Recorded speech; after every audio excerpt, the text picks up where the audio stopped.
সর্বপ্রথমে আসি যাকাত। যাকাত শব্দের অর্থ হচ্ছে পবিত্র করা, পরিষ্কার করা। এক। দুই নম্বর অর্থ হচ্ছে বৃদ্ধি করা, মানে বাড়িয়ে দেওয়া। তাই যারা যাকাত বের করবে, অসর বের করবে, এদের ধন দৌলতে আল্লাহ তাবারক ওয়া তাআলা বৃদ্ধি করে দেন। আমরা দেখতে পাই যে 10 কুইন্টাল ধান হয়েছিল, 2 কুইন্টাল আমি অসর দিয়ে দিলাম, যাকাত দিয়ে দিলাম, তো আমার তো কমে গেল। হ্যাঁ, আপনার আবার চোখে কমে যাচ্ছে।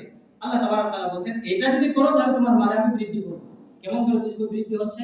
যদি যাকাত না দিই তাহলে আগামী দিনে আল্লাহ তাবারক ওয়া তাআলা আপনাকে, আমাকে, আপনার পরিবারে বা আমাদের ভিতরে এমন একটা বিপদ, এমন একটা রোগ, এমন একটা মুসিবত দিবে যে যেই যাকাত 2 কুইন্টাল ধান, 2 কুইন্টাল মাকাইয়ের যে যাকাত দেননি, ওর থেকে 20 কুইন্টাল মাকাই বিক্রি করবো আর ওই চিকিৎসা হচ্ছে।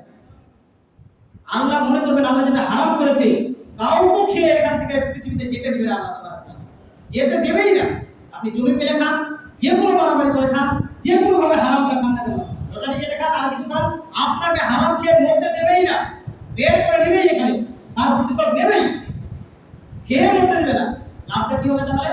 আমি আপনি যে হারাম কাজটা করলাম সেটা গুনাহ হলো, যাকাত দিলাম না সেটা গুনাহ হলো, আবার খেয়েও আমরা যেতে পারবো, আল্লাহ বের করে নেবেই। দেখবেন যারা এইসব কাজের সঙ্গে যুক্ত থাকে, হারাম কাজের সঙ্গে, তাদের শেষ কালটা কেমন, শেষ কাল কেমন হয়? চিকিৎসা করার টাকা থাকে না, বাড়ি ঘর বিক্রি করে কেমন উজাড় হয়ে গেছে। তাই যাকাত মানে হচ্ছে বৃদ্ধি করা, পবিত্র করা। আপনার আমার মালের মধ্যে যে যাকাতের হক আছে সেটাকে বের করে দিলে সে মালটা পবিত্র হবে। যাকাত দুই ধরনের আছে, একটা যাকাতুল ফিতর, যেটা পরে নিয়ে আলোচনা করব, আর একটা হচ্ছে যাকাত। যাকাত ফসলের যাকাত, মানে জমির যাকাত। জমির যাকাত হচ্ছে কি, যখন জমি থেকে ফসল হবে তখনই আপনাকে সেই যাকাত দিতে হবে।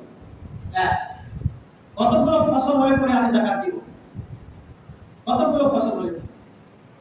7.5 কুইন্টাল ফসল যদি হয় সিজনালি সবগুলো মিলে, তাহলে আপনাকে সেখান থেকে যাকাত দিতে হবে। কত যাকাত দিব? যদি আকাশের জলে হয় তাহলে 10 কেজিতে 1 কেজি দিতে হবে, 9 কেজি আপনার থাকবে। আর যদি জল সেচ করে হয় তাহলে 20 কেজিতে 1 কেজি যাকাত, 19 কেজি আপনার। আবার বলছি, 7.5 কুইন্টাল ফসল যদি হয়, এইখানে একটা জিনিস বুঝতে হবে যে হয়তো দেখা গেল যে 5 কুইন্টাল আপনার মাকাই হয়েছে আর বাকি 3 কুইন্টাল ধান হয়েছে, দুটো মিলেই যদি আপনার 7.5 কুইন্টাল হয়ে গেল, তাহলে আপনাকে ওই জমি থেকে যাকাত দিতে হবে। যাকাতটা কিভাবে দিব? যাকাত দিব আমরা যদি জল সেচ করে দিই তাহলে আমরা 20 কেজিতে 1 কেজি যাকাত আর 19 কেজি আমাদের থাকবে।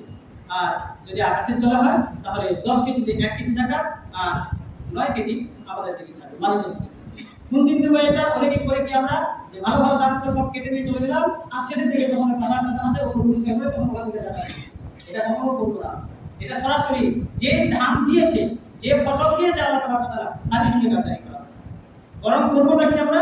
যেদিন আমরা এই 2 বিঘা ধান আজকে মারা হলো, 2 বিঘা ধান মাকাই মারা হলো, 2 বিঘা ধানের বাড়িতে ঢুকানোর সময় বলা হয়েছে যে বাড়িতে ঢুকবে না যাকাত, আপনার মালটা আপনার বাড়িতে ঢুকবে, আর আল্লাহর মাল যেটা যাকাত সেটা আল্লাহর ঘরে চলে যাবে সঙ্গে সঙ্গে সেদিনই।